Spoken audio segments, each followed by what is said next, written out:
In 1999, when government invited us to be part of the drafting of the white paper, we now need to put in place structures. So we went to PricewaterhouseCoopers. Somebody took us there and says, they will help draw up a trust document for you, a national trust. So that any money is coming, because government wanted to pay the chiefs, start paying the chiefs. And I said, whoa, you need to stop. You can't pay the chiefs. Because when you pay the chiefs, they're employed by you. And then they have to do what you tell them. I said, but put the money into a trust account. So PricewaterhouseCoopers drew up a trust document for us. And they gave it to us as a gift. So now we had a trust instrument for monies to come in.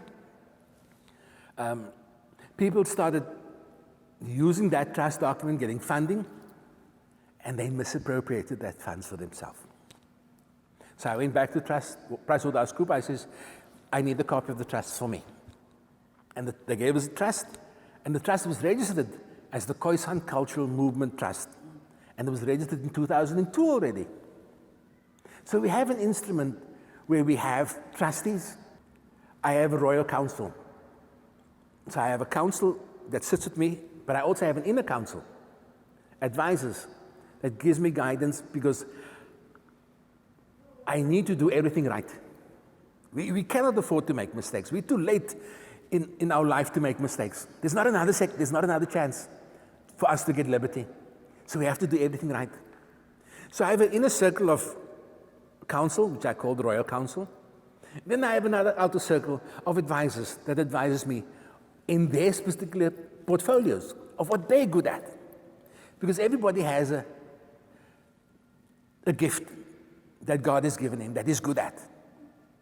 And that gift he needs to use for the benefit of the people. Otherwise, it's not a blessing. So they come forward and he says, I can do this, and I can do that. And these are the people around me that advises me. Because a few weeks ago, somebody says to me, now, what are you going to do when you get into Parliament? I says, that is not my place. My place is not in Parliament. I'll tell you why my place is not in Parliament. Because in 2001, when Contra Lesser launched the Western Cape Contra Lesser, they invited all the chiefs. And their constitution says that you can only be a member of Contra Lesser if you're a bloodline leader. And I was the only Khoisan chief there at the time. And then they appointed me as the vice president of Contra Lesser for the Western Cape. And I was excited about it because now I'm part of an institution that was established in 1994. I was part of the national AGM. I was the only Khoisan person. And they spoke their own language, and I didn't understand it. And I felt I didn't belong. They didn't make me feel belonging, like I should belong there. Because they didn't speak my language. And then, when they heard I'm going to the United Nations, they said, can you please represent us at the United Nations because we're not registered at the United Nations. Because they don't acknowledge us as Aboriginal people. Because they're not. I spoke to Patakilo Lamisa a while back, and I said to him, you need to understand that you are not the indigenous people in South Africa. The Khoisan are the indigenous people. I said, oh, you are indigenous to Africa, without a doubt. Indigenous to Africa, but not South Africa. South Africa is the Khoisan people. So I told them, I cannot go sit in Parliament. That is for politicians. A wise king told me one day when Thabo Mbeki was in our presence, and he said to me, that's my child. The people chose him to govern.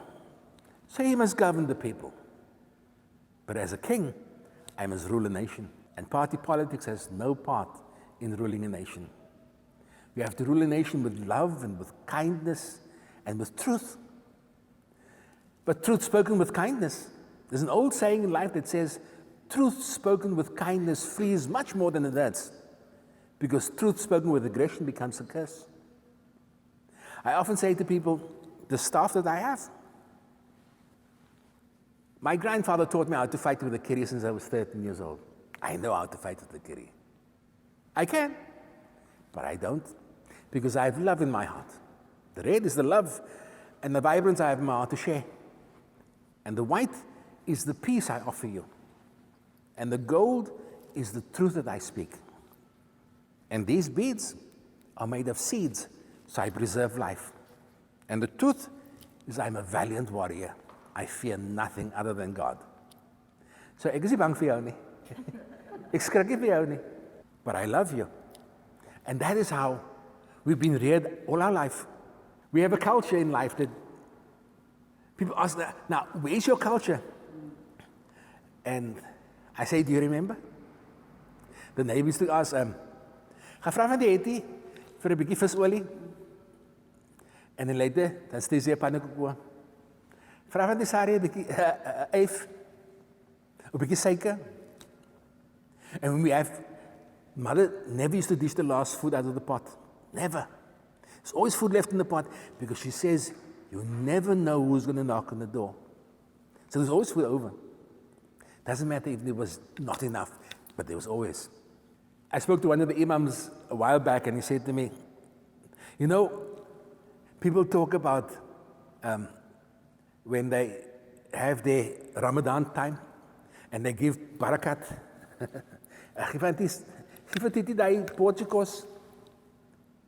It's not a Muslim thing. It's a Khoi thing. It is part of a culture that we all are part of and belong to. Sharing and giving and being kind, and loving one another. It's godly values that we have, but we've forgotten that.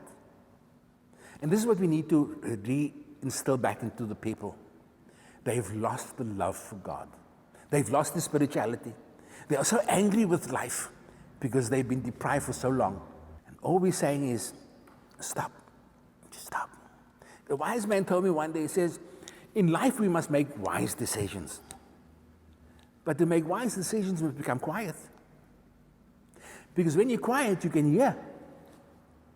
And when you hear, you can listen to what is being said. And when you listen, you know what they're talking about. And when you know what they're talking about, you can understand how they feel. And when you understand how they feel, then you can make a wise decision. But to make a wise decision is become quiet. How many of us has taken the time to become quiet? Our old people used to take us into the desert, leave us there and said, listen, and come back and says, what did you hear? Nothing. No, you never heard it. You never heard it. Listen. And come back later and says, what did you hear? Say, oh, I heard the lizard running in the sand. And I heard the eagle screaming. And I heard the sand sliding down the dunes. Now you listened. If we take time to become quiet and listen to ourselves. You see, because when God made man, He never made man to suffer. But we've become so engrossed in our circumstances that our lives have changed. It's all about me, myself, and I. My grandfather told me one day, he says, my boy, go fetch me some sand. And I came back with a handful of sand. He says, now open your hand. And I says, where's the sand? I said, I don't know, Pa, it's gone. He says, now go fetch more sand, but don't close your hand. And I came back. He says, did you lose any? I says, no, Pa. He says, never close your hand. Because when your hand is open, others can take out and others can put in. Always be a blessing.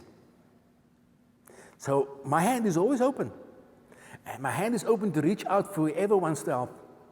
And I'm calling, I says, come help me. Because we are 3.8 million people, Khoisan people, registered in South Africa. 3.8 million people registered in South Africa. That is not legislated yet. And we're saying whoever has the capacity and abilities and gifts that God has given them, come. Come help me. Help me save my people. I said one day to the Grand Chief of the New Zealand, Ariki, I said to him, if your heart, because he asked, can I help you? I said, if your heart is like my heart, come get in my charity and come help me help my people. So I'm putting a question out there. Whoever has the capacity and the abilities that believe they can help, come. My hand and my heart is open for all the help that I can get.